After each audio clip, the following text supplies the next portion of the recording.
Good morning and welcome everyone who's able to join us this morning for our monthly webinar on our safety update. I'm Gary Rowe, CEO of Safety Action, and Andrea will join us shortly. She's just got something urgent to deal with. So let's kick off our session this morning and what we're going to deal with this morning.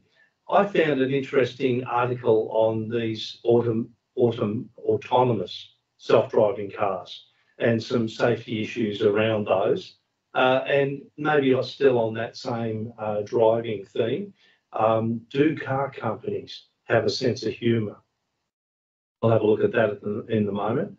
And probably on a more serious note, around the road safety, a trucking executive, not the driver, so this is somebody office-based, has been jailed for 3 years. We'll give you a little bit more information on that in a moment.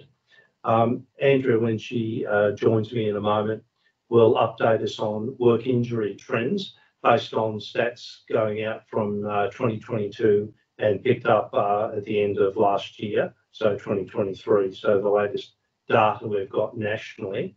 And Andrea is also going to look at what she calls selfie photo risks. So just another interesting little article that she'll tell us about shortly.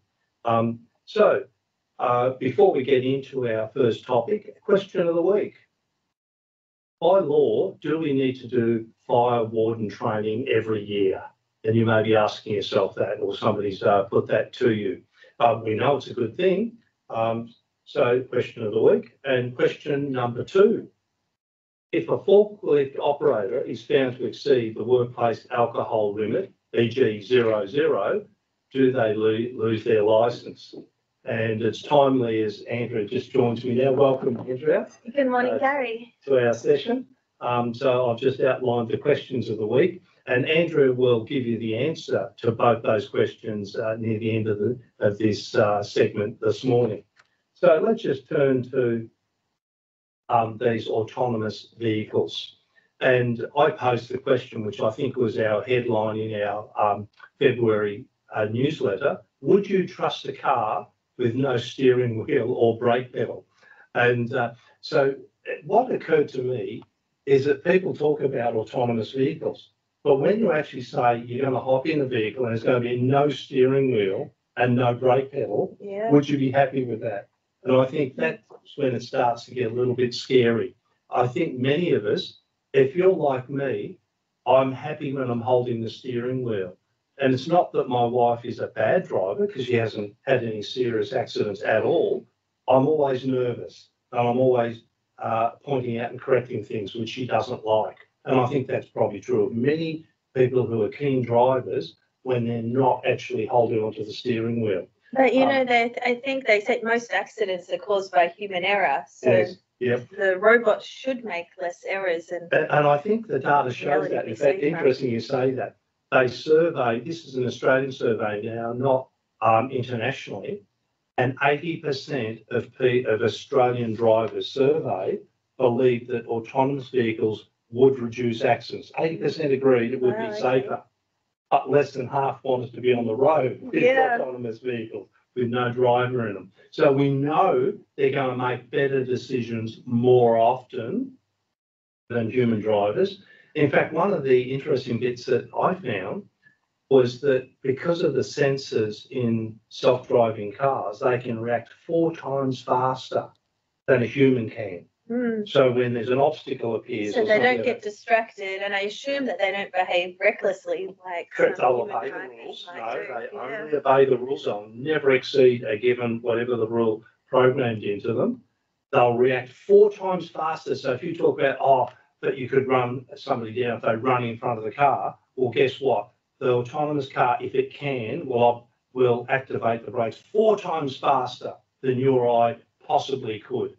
So they're going to be safer in those sort of circumstances. So one of the things I thought I'd just share is the levels of autonomous driver. And if we go back decades ago, we had the first cruise control.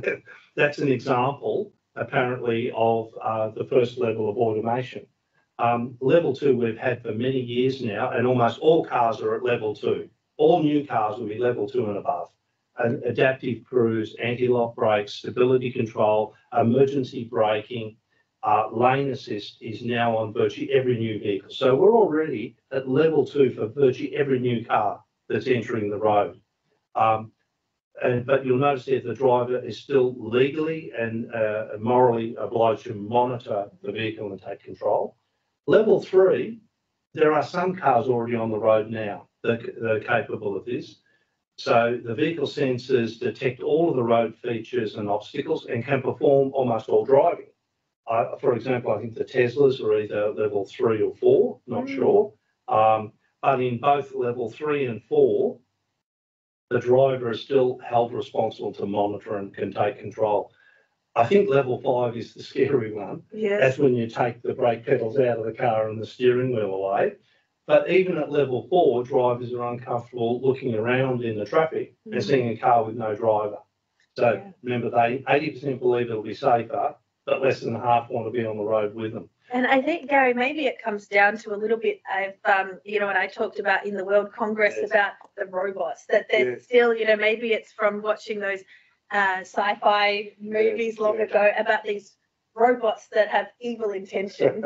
And I wonder whether people also still have a bit of that fear. Indeed. It's interesting you mentioned that, Andrea. The one that comes up, I think, with autonomous driving is that scenario. There's a grandmother here on the left and there's 4 children on the right. And if you can't stop in time, what will the autonomous car do? Wipe out the 4 children or the grandmother. And it's a bit of a furphy. If for a start, autonomous cars do not know 4 children, it only knows obstacles. And in fact, they could be cardboard cutouts or logs on the road or indeed something else. So that one, they don't know that. Secondly, here's the real kicker, I think. When you do driving courses, they show you about swerving, but the reality is you slam on the brakes because of anti-lock brakes, you slam them on and you hold them on and generally, if it's a kangaroo, if you swerve, you're more likely to roll over and kill yourself. What you do is try your best to brake and stop, but not to swerve violently. You could swerve into oncoming vehicles or into bigger hazards. So I think is the short answer is they're going to make it safer, but we're not ready for it yet. And in fact, the article I came across said Australia is probably one of the least likely countries to introduce autonomous vehicles because we're so risk averse.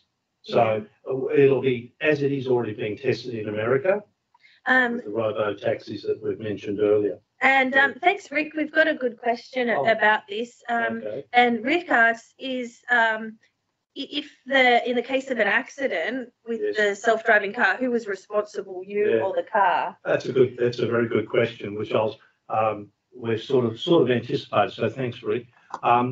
So leading into it, only humans are intuitive. So we can adapt to what you and I see on the road. An autonomous vehicle has to be programmed to do what it does. So the question to Rick's question comes, if the programming is defective and it decided to wipe out the 4 children, for example, that's a programmer's decision if it had the capacity to know what was out there. So you're saying the car companies could be held accountable? Yeah, so I'll just go back to the levels. Owner of the vehicle. If you, in level where we are right now with level 2 and 3, the police will simply hold the drivers responsible, even if the vehicle is a Tesla, and as they're allowed overseas in some countries to operate in autonomous mode. I don't believe they activate that mode in Australia yet, which would be level 4. Even with level 4, the Tesla driver or any other autonomous vehicle, by law in Australia, has still got to have ability to take control and monitor and have appropriate due diligence while it's driving. So they can't just read a book or watch a movie. So up to level 4, it is definitely the driver. However, the driver might say, I think the manufacturer or the programmers behind it did something that made it harder for me and more difficult. But the police in the first instance, up to level 4, But the police can't act on the driver in level 5 because there is no driver, there is no pedals, Yeah. and there is no steering wheel. So there is no driver, and they can't intervene. Yeah, indeed. So clearly, the vehicle manufacturer and the systems designers behind the manufacturer will be held accountable for the safety of their vehicles. So that's in the future for us. It's actually being trialled in other countries up at level 5, and in fact, California cancelled the license to operate for the robo taxis in California because of an incident. But so we're going to monitor this. Good question, Rick. But I guess the answer is that currently in Australia we don't have that. They haven't established that law yet. Yes.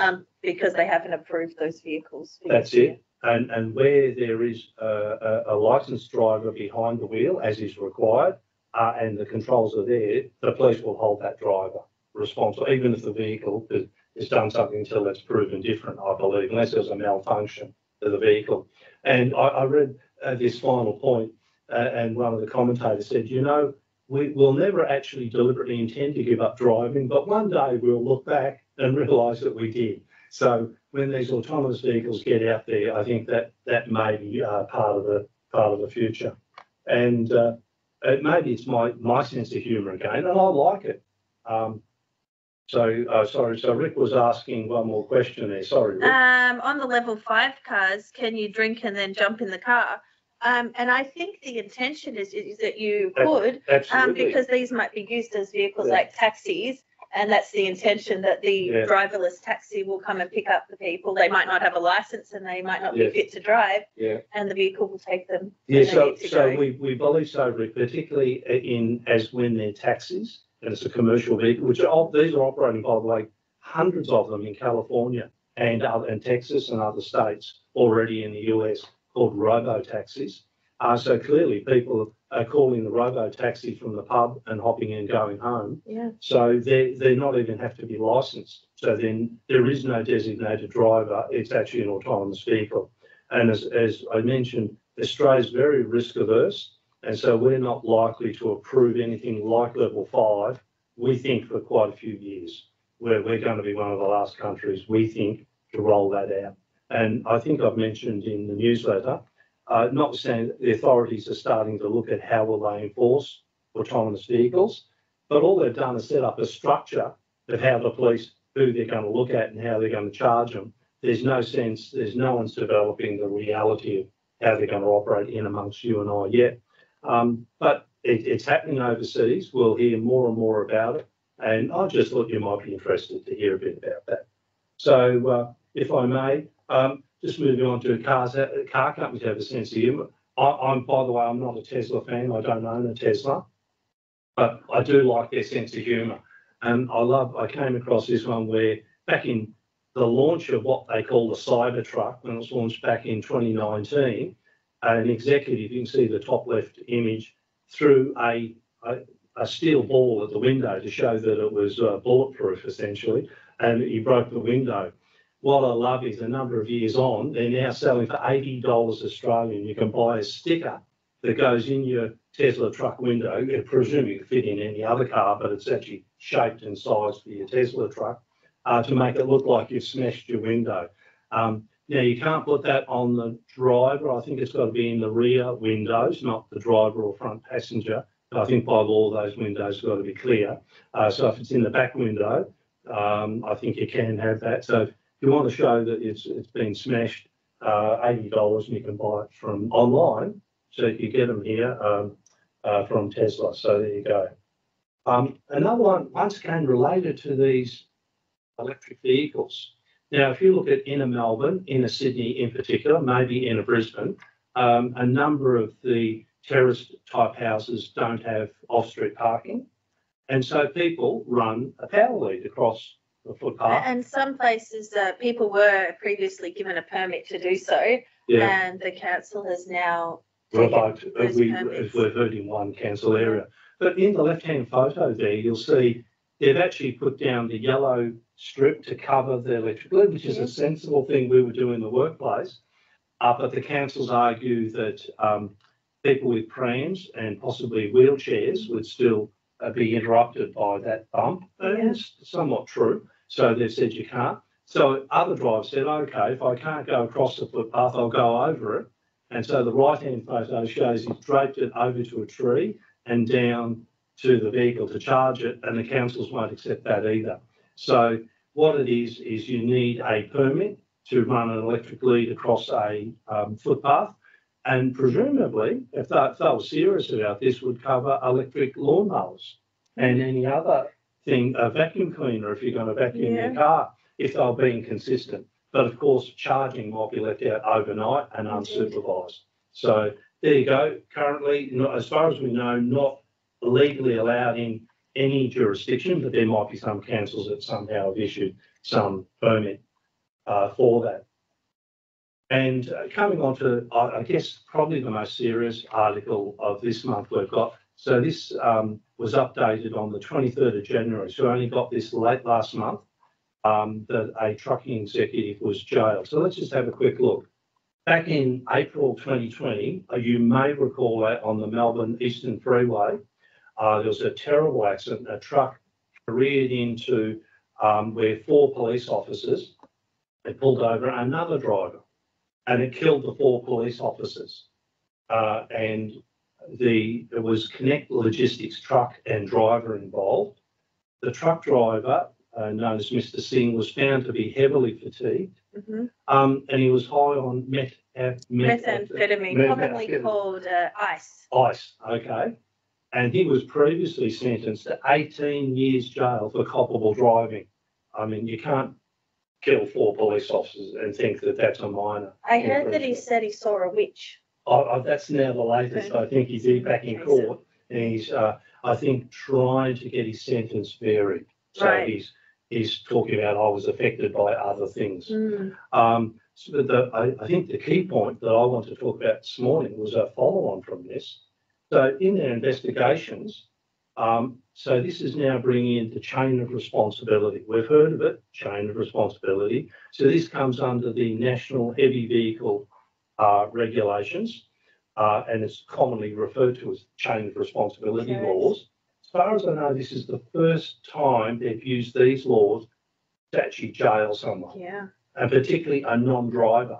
So this is someone who was not at the accident scene, who would have said, I had nothing to do with it. I was at home, I was in the office, I don't know. And what the court found is that the National Operations Manager for Connect Logistics, who was charged with a Category 1 negligence offence under the chain of responsibility laws. So Mr. Chris Large was found, this is what the court found, not my allegation, was allowed untrained and unsupervised drivers. And you and I asked about what supervision do you have to provide for a driver? Generally not much, because they're out on the road, but it would be supervised to take control of the truck. And it's got to be adequately inducted and trained. Trained in their obligations as a driver and their company rules. And I recall hearing in this case, the driver's family alleged that he was under pressure to work extremely long hours, and they believe was a contributing factor to his drug use, that he was using the drugs to help him to stay awake, through the night when he was driving very long hours. I think you're correct. And probably most damning, I think, for Mr. Large and the sentence that he got was that they showed that he falsified driver timesheets, including those for the driver, Mr. Singh. So this has now linked him directly to this very serious outcome of 4 police officers being killed. So it was only a couple of weeks ago, the logistics manager was sentenced to 3 years jail. Now, no doubt he'll appeal this, but this is very serious. And as I understand, he's already started that sentence. So he's not out, I don't believe he's out on bail. He's actually been taken into custody already. This is very serious. So what this tells me is that the chain of responsibility, when it first started, I didn't fully understand it, and I thought, oh, it's not real. And I knew they were moving away from just looking at the drivers to looking at those who have influenced the driver's behaviour. And so you may or may not think you've got great responsibility, but if you order something, anyone in the chain of responsibility, if it comes in on a heavy vehicle, you're in the chain of responsibility. and you have a duty. So I didn't say it's a big duty and a big risk, but you need to treat it seriously. This is clearly showing this. So many people provide it. We've done some chain of responsibility briefings and training, and if people are interested in that, we can help. But there are many people in the industry that will do this as well. So that's probably enough from me, and I'll hand over to Andrea. I'm still interested to hear a little bit more about the World Congress Safety Conference you attended, and what were the key things that you got out of it? So this was a really great congress to be part of, and even more exciting that it was held in Australia, in Sydney, for, it's my understanding, the very first time. And I was fortunate enough to be invited to present with a group. And our group had speakers from around the world, mainly from Europe, and all of us talked about the use of digital technology. And, like I mentioned before, there's a bit of a fear of new technology, including robots and AI. And the media often, I see sort of hypes this up. And you see articles saying, for example, a robot or a machine killed a worker. And those that, us safety professionals know that, something went wrong in terms of perhaps lockout, tag out, or machine isolation. They don't have malicious intent. Correct. Not that I'm aware of any of those cases. But the group that I presented with, each of us talked about different aspects of the benefits of new technologies in actually protecting workers. So, for example, the use of robots, so traditional machines, other types of robots called digital twins, and cobots. These machines can all reduce the physical burden on our workers, which is a fantastic technology to have. And I talked about how these technologies can be used and how to make them safe, so the safety requirements for such machines.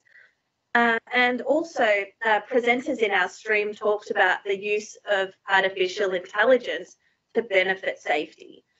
Again, this is an area where there's a bit of concern about the evil intents of the artificial intelligence, that, the evil computers could misuse it, and we do know there's humans that could also misuse this. But there are some businesses throughout the world that are using artificial intelligence to analyze safety data to help them better direct limited resources. So, for example, a business that has limited resources but oversees over 100 different sites uses the data, and the AI analyzes the data to tell them which sites have indicators of potentially being more vulnerable to accidents, and that they know to direct more people to go and attend to those sites and help them improve safety. Fantastic. And just to clarify, we've used the term collaborative robots. I'm right in saying they're the ones that work with people without being behind a safety fence or guard. So they've got to have good sensors and safety controls that work closely with people. We know we've got the collaborative robots and auto-guided vehicles, which, might be in proximity to the people. So instead of having a traditional machine fence that you would have for a traditional robot, they have to have sensors, and so that they could actually strike a person without causing physical damage. So they're very much like mimicking humans or robots with cameras for eyes and sensors and controlled forces, so they won't strike you with great force if they know you're there, correct? Correct. And one of the presenters in my stream did work with Toyota in Japan in what they call digital twins. So one worker does the work, and it has an identical twin robot that does the same job. So that worker has now halved their physical workload. And double productivity. Correct. And but this digital twin is also safe to work with. Okay. No, I love it. Thanks very much for that, Andrea. And I think you were just going to tell us a bit about some trends. So late last year, as they do every year, and some of the reports every 2 years, SafeWork Australia analyses the injury and incident and fatality data nationwide, and they give us, the statistics. What we found this year. So the fatality trends, which you see on the right, the number of fatalities by age group, the older workers made up, the bulk of those fatalities. Saying earlier, we'd heard that it was younger workers were at greater risk. We've heard new workers, returning workers, and young workers are vulnerable. And the difference is that young workers do make up a bigger proportion of injuries. So they are more likely to be injured at work, but not usually the fatal injuries. Okay. Whereas it was the older workers making up the majority of the fatalities. And where I think this comes in is that the industries that had these high fatality rates, the number one was the transport industry. Yeah. So we're looking at, a lot of truck drivers. The second was the agriculture industry. So we know in Victoria you hear about a lot of farm accidents that often involve an older worker. We've got the top 5 work injuries there summarised. So these are the most frequent injuries, which was manual handling type injuries. Second, mental health injuries. Which is growing. Indeed. The number of claims are growing, possibly due to more awareness. Yes. Slips, trips and falls. Vehicle accidents is 4th on the list of work injuries, and being hit by a moving object. But if you actually look at the mechanisms of fatality, the number one cause of fatalities for Australian workers is vehicle accident, followed by being hit by a moving object, which is frequently a vehicle. Yes. So the top 2, which made up the majority of the fatalities, was vehicle related. Thanks, Andrea. And you said something about selfies, and I'm interested to hear what this selfie risk is. Interesting. And I think this has been increasing as a concern in, at least over the last 10 years or more. It was about 10 years ago, some of our team went to California for a safety conference over there. And then some of us went to the Grand Canyon. And when we were at the Grand Canyon, our tour guide actually told us that in the recent years, they'd seen a significant increase in people falling into the Grand Canyon. And, because it's always been unprotected parts, there's protected walkways and there's unprotected. And since people started taking selfies, where you hold the phone up and you take a photo, much more people were actually going too close to the edge and falling in, and many of them dying. So your key tips are, which I think we had in the newsletter. So in Australia in recent times, especially unfortunately this season, there was a lot of drownings, and some people have said that, it's actually people taking photos at these remote, unpatrolled beaches, and then other people see that on the Instagram or something like that, and then it's been seen more people going to those unprotected beaches, and they're not aware of the current hazards. So the tips is actually, if your workplace is vulnerable to people coming to take selfies, providing current and up-to-date information on the hazards is really relevant. Putting a sign up, people do just tend to ignore it. But if you can give up-to-date, regular information, regularly, today's weather is, or, something that's really relevant, people do take more notice of a current warning. It's interesting you say that. I was at Sydney Heads recently, and they had a fence a bit higher than normal average height, but you could still easily climb it. And it's quite dangerous because it's at Sydney Heads and a big cliff. But the signage said it's got 24-hour CCTV, and if you climb the fence, it will trigger a police response, and there's a $3,000 fine. Right. So it's quite clear, if you jump this fence, this 24-hour camera, the police will be called immediately. Yeah, so it's current and relevant. Current and relevant, not just vague, don't fall off the cliff. Correct, and that's what's believed to be more effective. In the newsletter, we also put some tips. So if you are keen on taking selfies, have a look in our newsletter for some tips on how to keep yourself safe when you do want to take those photos. That's good. Now we're coming up to the end of our half hour, so just a couple of things before we wrap up, Andrea. So our safety helpline customers, you will have already received your Q1 2024 legislative update. In our legislative update, we actually save you the time of scrolling through the legislation and safety authority websites to find out what changed in the last quarter. So there was some important updates. Yes, there was. One upcoming update for New South Wales is the intention to again try to introduce those workplace manslaughter legislation. So there's a few things to monitor. If anyone doesn't receive those legislative updates, if you're not currently a safety helpline member, get in touch and we can tell you how you can subscribe for those. Thanks, Andrea. And the other one was the safety legislation training coming up. Yeah, safety leadership training is here at Safety Action. This is a public course, which means, often people say, oh, I've only got 1 or 2 people that need to do the training. Because, of course, more frequently we do this training in-house at the workplaces.